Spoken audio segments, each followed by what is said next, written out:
Entah hijau, entah coklat muda.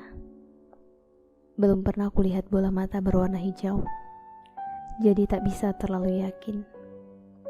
Dan tempat ini didesain dengan penerangan yang buruk, remang yang malah tidak romantis, remang yang membuat segalanya tidak jelas. Namun hanya tempat ini yang masih buka. Hiburan yang tersedia adalah tayangan pertandingan sepak bola dini hari dari televisi 14 inci dan kumandang lagu disco era 1 dekade silam, serta kelap-kelip bohlam warna-warni yang sebaiknya jangan dilihat lebih dari 1 menit karena membuat mata sakit. Tinggal 4 manusia yang tersisa dan dia satu di antaranya. Karenanya aku bertahan. Satu-satunya betina menguapkan feromon di sekumpulan makhluk jantan. Secara alamiah tak mungkin aku dilewatkan. Namun mereka malas menggubris, karena tidak pernah ada pembicaraan menarik keluar dari mulutku sejak hari pertama kami semua berkenalan. Sementara aku tetap menyandung status kenalan, mereka sudah menjadi 3 serangkai sahabat temporer yang dikondisikan waktu dan tempat. Aku tidak merasa rugi. Yang menarik dari mereka hanyalah dia. Dan dia bukanlah pembicaraan. Dia adalah tujuan. Tujuan bertahan. Satu di antara mereka menghampiri meja bar, meminta lampu warna-warni itu dimatikan. Rupanya mereka tidak lagi tahan. Cuma aku yang tidak terganggu. Kelap-kelip itu menjadikanku semacam latar yang kadang menyerupai manusia, kadang bukan. Dan dalam keraguan, orang akan merasa lebih baik diam. Kehadiranku jadi tidak perlu dikonfirmasi. Aku butuh lampu-lampu itu. Satu di antara mereka sampai berteriak senang begitu saklar lampu dipadamkan. Yang tersisa tinggallah sinar rembulan dan lampu berkekuatan kecil yang menyerupai penerangan lilin. Malam mendadak manis. Tempat itu mendadak romantis. Aku tidak suka. Tanpa sengaja dia menoleh ke arahku. Mereka tidak bisa lagi menghindar. Aku pun tidak bisa lagi menyamar menjadi latar. Sebuah kursi didekatkan ke meja mereka dan dia mempersilahkan aku duduk. Dia yang paling ku cari, tapi tidak dalam jarak sedekat ini.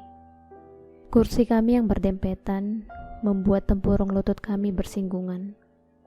Andai ada pintu masuk di situ, akan kuselundupkan setengah bahkan 3/4 jiwaku untuk merasukinya, untuk membaca pikirannya, memata-matai perasaannya.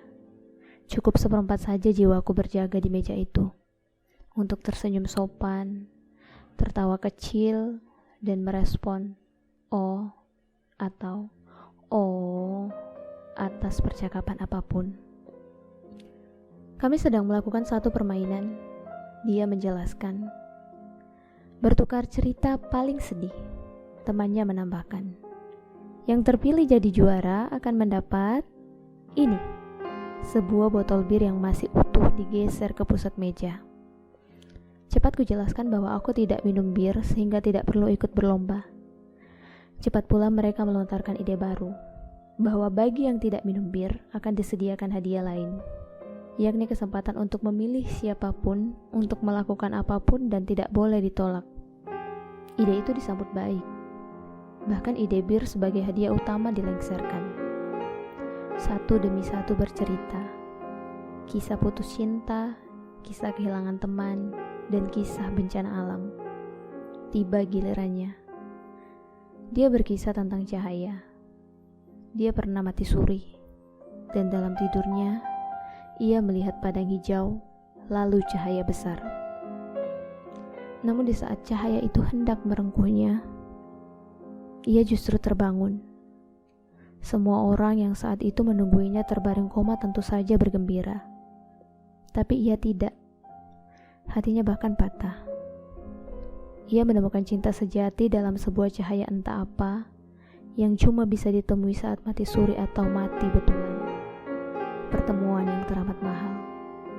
Akhirnya dia memutuskan untuk jadi pertapa di abad modern, menjadi manusia yang mengatasi cinta insani dan berjuang untuk menghikmati cinta ilahi. Demi kembali menemukan cahaya itu, tanpa perlu tunggu koma atau koid. Ketiga temannya termenung, sulit berempati pada kisahnya. Aku juga termenung. Giliran kamu. Suaranya memecah kesunyian. Kepalanya menoleh ke arahku. Matanya menatap mataku.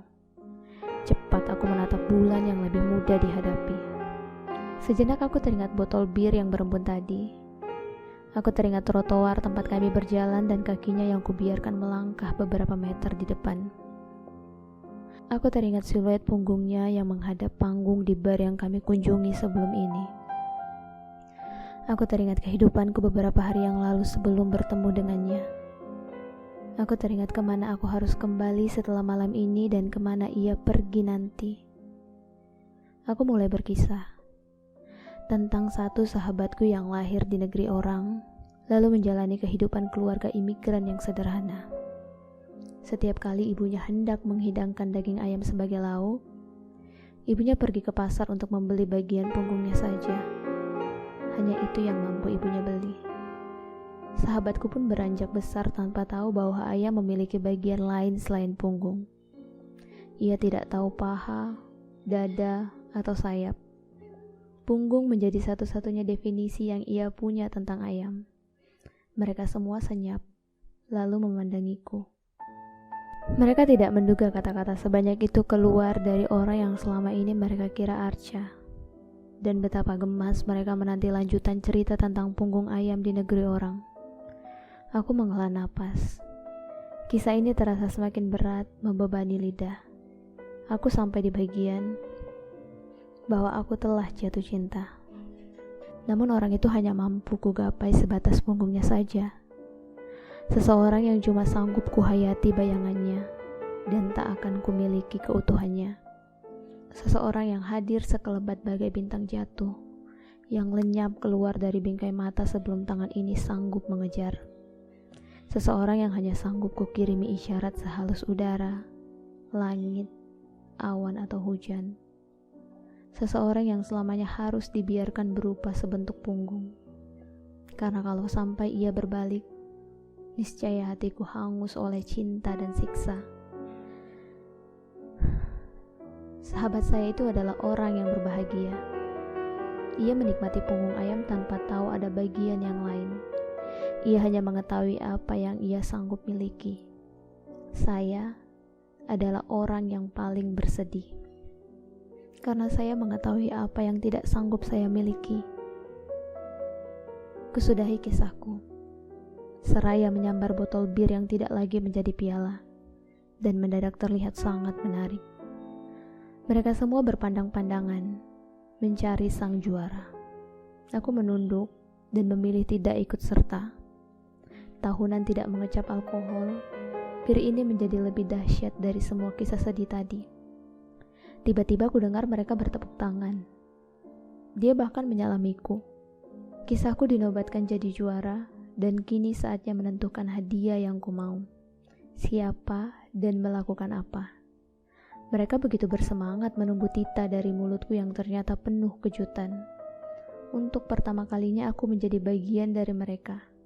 Sekelompok sahabat temporer yang bertemu di satu tempat asing dan kelak hanya akan berkirim surat elektronik.